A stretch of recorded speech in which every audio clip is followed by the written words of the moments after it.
Good evening, everybody, and welcome to this evening's Atlantic Tropical Basin update.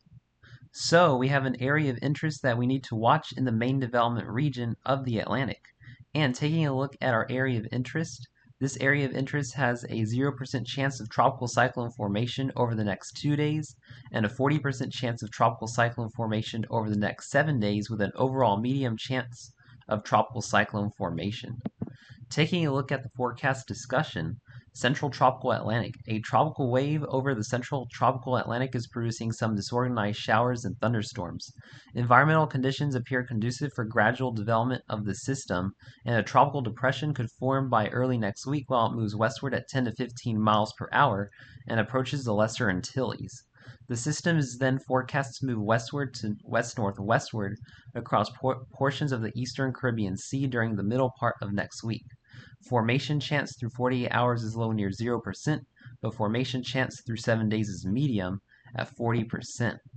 So our system is going to come out of this cluster of thunderstorms over the west central main development region. We got two areas that we are watching for our system to develop, this one to the east and this one to the west.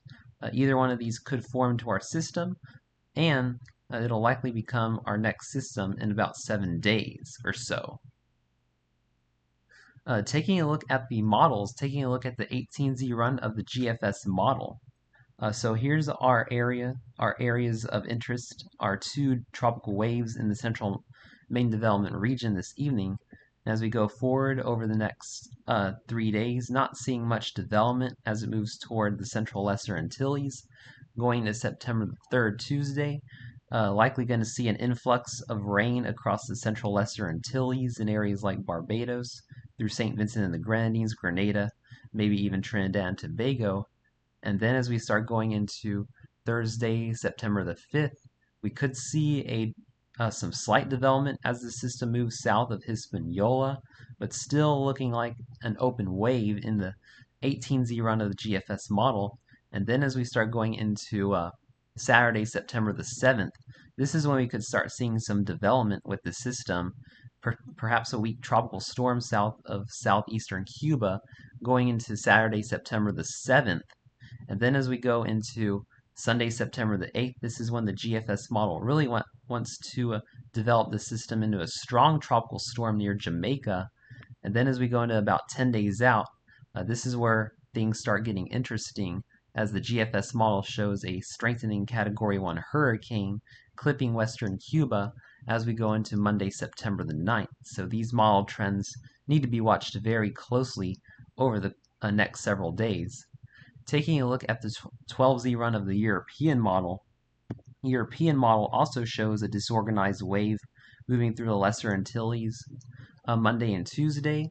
And then as we go into Wednesday, the European starts to develop a tropical depression south of Hispaniola, bringing a lot of heavy rain. And then as we go into Friday, September the 6th, the European is slow to develop the system as it moves through the Caribbean, but as we go into about 10 days out, we see a strengthening tropical storm, again located near the Cayman Islands, west of Jamaica, and south of Cuba. This is going to bring a lot of rain to Jamaica and the Cayman Islands as we go into September the 6th, 7th, and 8th. So be on guard for some flooding if you live in the Caribbean from this system, regardless of its strength. And then taking a look at the 12Z run of the Canadian model.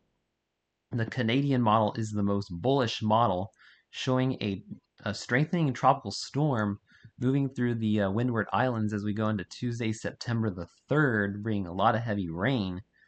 And then as we go into Wednesday, Thursday, September the 4th, September the 5th, a strengthening hurricane moving south of Hispaniola. The Canadian wants to make a direct landfall in Jamaica with a Category 1 hurricane as we go into Friday, September the 6th. So this has to be watched closely as well. And then we see a strengthening Category 1, perhaps Category 2 hurricane moving across western Cuba into the southeastern Gulf of Mexico into Sunday, September the 8th in the Canadian model.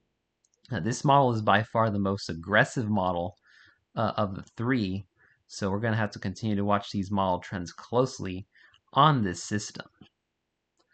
Taking a look at some conditions that are likely going to enhance development and strengthening of the system, unfortunately, taking a look at our wind shear map, we have a very favorable low wind shear across much of the central western main development region, through the Caribbean, even into the western Gulf of Mexico.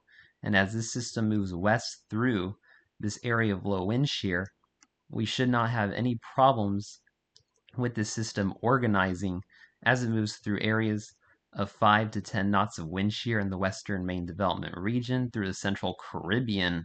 Really nothing stopping the system from organizing quickly. In fact, I think the models might be underestimating the system based on our current atmospheric conditions. And taking a look at our ocean heat content, I've never really shown you this before, but this is a really good indicator of the energy in the ocean that systems have to work with.